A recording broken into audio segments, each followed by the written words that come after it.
السلام علیکم، میں عمر فاروق اخبار اراکان کے ساتھ حاضر ہوں۔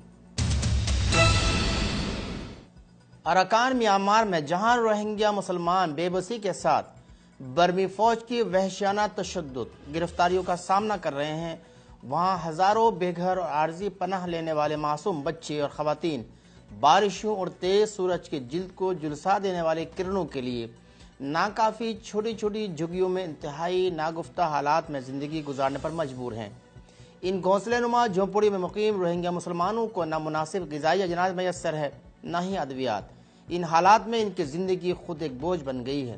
برما میں مونسون کی بارشیں معمول سے زیادہ ہونے کی پیشن گوئی کی جا رہی ہے اور مونسون سیزن کی طوفانی بارشوں میں ان کی زندگیوں کو سخت خطرات لاحق ہیں۔ ان میں سینکڑوں خاندان ایسے ہیں جن کے مردوں کو برمی فوجیوں نے بے دردی سے قتل کر دیا تھا، جو ان کو موسم کی سختی سے بچانے کے لیے تدبیر کر سکے۔ حکومت میانمار اراکان میں عالمی امدادی اداروں کو اراکان میں کسی قسم کی امدادی سرگرمیوں پر پابندی عائد کر رکھی ہے۔ میانمار میں بدھ انتہا پسندوں کی اثر و نفوذ میں تیزی سے اضافہ ہو رہا ہے۔ مذہبی انتہا پسندی عروج پر ہے اور اپنی جارحانہ سرگرمیوں کے ذریعے ملک میں عدم برداشت اور تشدد کو فروغ دے رہے ہیں۔ ان کی سرگرمیوں کو روکنے اور ملک کے دیگر مذہبی اقلیتوں کو تحفظ دینے کے لیے حکومت کوئی اقدام نہیں کر رہی ہے، جس کی وجہ سے ملک کے دیگر مذہبی اور نسلی اقلیتوں میں خوف و ہراس پایا جا رہا ہے۔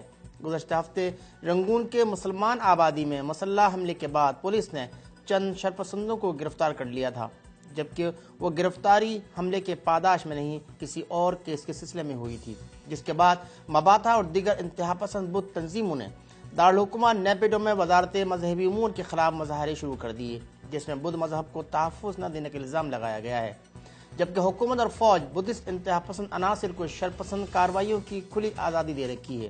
یہ مظاہرہ صرف اس لیے کیا گیا کہ رنگون میں مسلم آبادیوں پر حملے کے لیے مکمل آزادی انہیں کیوں نہیں دی گئی۔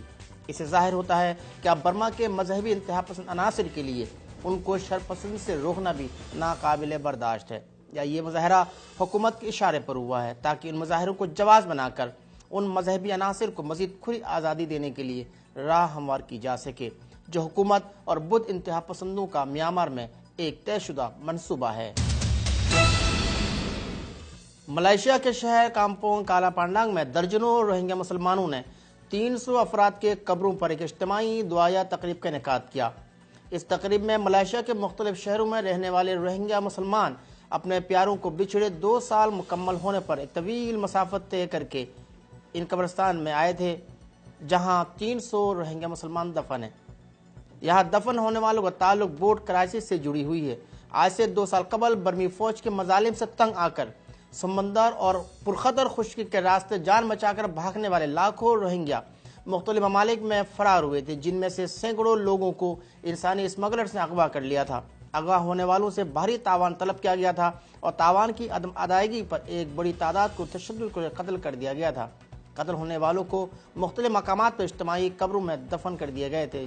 چند ماہ بعد تھائی لینڈ کے پہاڑوں، ملائیشیا اور انڈونیشیا کے سرحدوں سے کئی اجتماعی قبریں دریافت ہوئی تھی، جہاں سے ان کے باقیات کو نکال کر ایک قبرستان میں تدفین کر دی گئی ہے، جہاں درجنوں لوگوں نے ان کے قبروں پر فاتح خوانی کی اور انہیں خراج عقیدت پیش کیا۔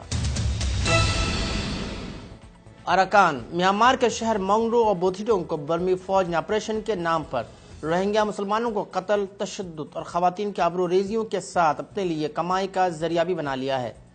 بے گناہوں کو گرفتار کر کے ان سے بھاری رشوت وصول کی جا رہی ہے۔ برمی فوج کی اعلیٰ ترین قیادت سے عام سپاہی تک اپنے طاقت و اختیار کے ذریعے نہ صرف مسلمان بلکہ عام برمی سے بھی بھاری رشوت وصول کرتے ہیں۔ برمی فوج میں کرپشن کی وبا 60 کی دہائی سے پھیلی ہوئی ہے۔ طویل فوجی حکومتوں میں فوج کے ہر طبقے دونوں ہاتھوں سے ملک کے خزانے کو لوٹنے کے ساتھ ساتھ ہر قسم کی کرپشن میں ملوث رہے۔ اس کا خاص نشانہ ہمیشہ مسلمان ہی بنے رہے۔ 9 اکتوبر کے بعد فوج نے اراکان کو روہنگیا مسلمانوں کے لیے مقتل بنا دیا ہے۔ بے گھر اور خوفزدہ بے گناہ روہنگیا مسلمانوں کو گرفتار کر کے رشوت کے ذریعے رشوت کا بازار گرم کیا گیا ہے۔ اراکان کا کوئی بھی گھر فوج کے مظالم سے محفوظ نہیں۔ موبائل فون، سبزی کاٹنے کی چھری رکھنا بھی جرم قرار دے کر گرفتار کر کے بھاری رشوت وصول کی جا رہی ہے۔ عدم ادائیگی پر شدید تشدد کا نشانہ بنایا جا رہا ہے۔